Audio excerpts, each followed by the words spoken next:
नमस्कार, आप देख रहे हैं बोल इंडिया देश की आवाज। मनपा द्वारा ठेके में दिए गए टेंडर में कर्मचारियों के वेतन में बड़े घोटाले का मामला सामने आ रहा है। इनके खिलाफ विरोध प्रदर्शन जोरों से किया जा रहा है। विरोध प्रदर्शन की सफलता सामने आई है, जिसमें प्रशासन ने अपनी गलतियों को माना है और कर्मचारियों के वेतन घोटाले में अपनी ऑडिट रिपोर्ट प्रस्तुत की है। क्या है पूरा मामला, इसके बारे में जानकारी दे रहे हैं आंदोलनकर्ता। जी, जिस तरीके से आप जो उपोषण कर रहे थे कामगारों की मांगों को लेकर प्रशासन की तरफ से अब जो है इसका पत्र व्यवहार आया है। प्रशासन ने कहीं न कहीं जो खामियां थी उसे निकाला है, तो क्या है कहना, किस तरीके का पूरा ये मामला है? अगर इस रिपोर्ट को हम लोग बारीकी से देखें तो मुझे आपको बताने में ये खुशी होती है कि जो पिछले साल भर से हमारे पत्र व्यवहार में हम लोग जो एलिगेशंस कर रहे थे प्रशासन के ऊपर, जो खामियां बता रहे थे, जो अनियमितता बता रहे थे, वो सभी के सभी लगभग इंक्वायरी रिपोर्ट में प्रशासन ने मान्य की है कि ये हुआ है।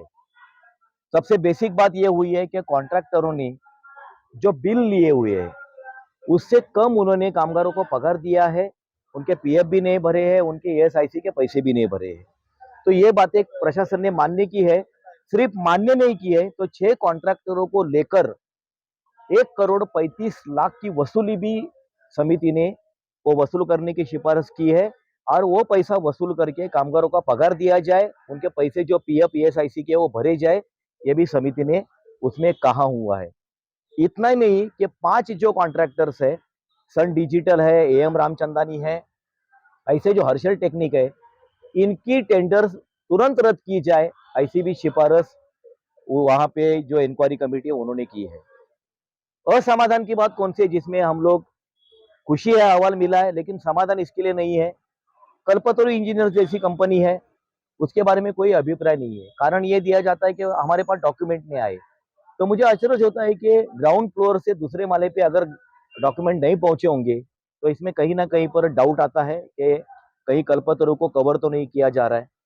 और महत्वपूर्ण बात है कि ये मनुष्यबळ पुरवठा, तो जिसमें मैन पावर सप्लाई के कॉन्ट्रैक्ट उनको ही लेके बैठे हुए, लेकिन जो साफ सफाई का कॉन्ट्रैक्ट है कोनार्क कंपनी के पास में, या फिर मालमत्ता सर्वेक्षण का कॉन्ट्रैक्ट है कोलबोर कंपनी के पास में, ऐसी कुछ कंपनियां जो है उनका जिक्र इसमें अहवाल में नहीं है, जबकि उन कंपनियों के कामगारों को भी किमान वेतन से पगार देना इनको बंधनकारक है, लेकिन उनके बारे में कोई जिक्र नहीं है। तो ये लड़ाई आगे भी चलती रहेगी, क्योंकि वो भी कामगार जो है, ये जनरल जो कामगार है उनके लिए ये लड़ाई है, तो ये खत्म नहीं हुई है।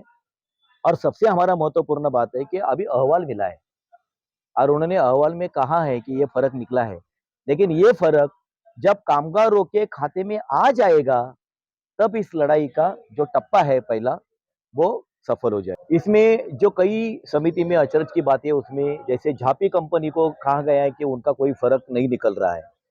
जहां तक हमने जो कैलकुलेशन किया है तो वहां पर भी पगार में फर्क निकल रहा है। और अगर हम लोग विशेष भत्ता से अगर बात करें तो वो फर्क 100% निकलेगा, लेकिन उसका जिक्र इसमें नहीं है।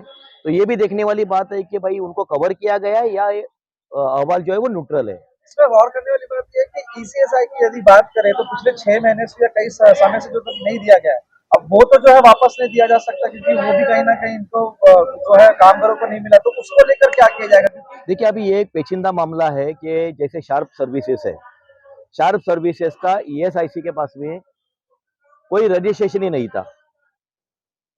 शार्प सर्विसेज का ईएसआईसी के पास में कोई रजिस्ट्रेशन ही नहीं था। अभी अभी अप्रैल महीने में उनका रजिस्ट्रेशन हुआ है, लेकिन पिछले 3-4 सालों से वो ईएसआईसी का पैसा महापालिका से कामगारों के नाम पर ले रही है। ये पैसा कहाँ भरा गया, उस पैसे का क्या हुआ, वो पैसे कामगारों के खाते में कैसे आएंगे, बहुत सारी बातें हैं।